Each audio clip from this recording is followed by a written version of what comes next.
Hi, my name is David with the Extractor company. I just want to talk to you about our machine a little bit. What makes us different than any other garden removal system in the world is how we go about removing the material. Instead of using positive pressure and pushing the material through a diaphragm pump and impeller pump, what we do is we use our diaphragm pump to pull a vacuum on the chamber.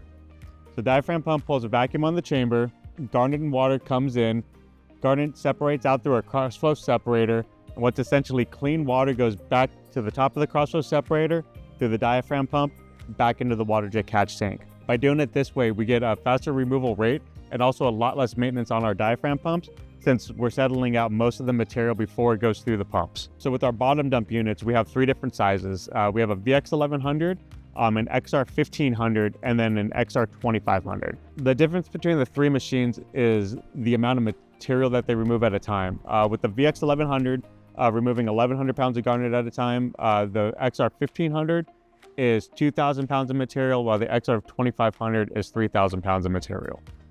The garnet removal rate depends on if it's an HD or an SHD series.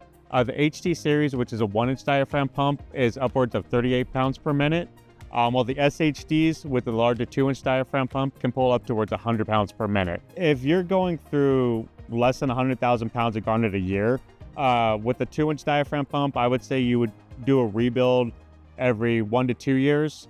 With an HD with a 1-inch diaphragm pump, you're at about once a year on the rebuild. The main consumable is going to be the hoses, but it's not the garnet itself that damages the hoses. It's outside elements, getting ran over by a forklift, getting cut by a forklift. That's going to shorten the life of the hose. And doing the removal with a vacuum instead of pressure, it creates the water creates a barrier for the garnet, so it helps protect the inside of all the components. Our standard system it's all pneumatic, so it's just ran off a local shop air. The 2-inch pumps, minimum required is 16 CFM at 60 PSI, and then we set the 1-inch diaphragm pumps are about 7 CFM at 60 PSI. We're the only company in the world that will offer a lifetime warranty on their separators. So if it go through 5 million pounds of garnet, 10 million pounds of garnet, 5-10 years from now, send it back and we'll replace it for free.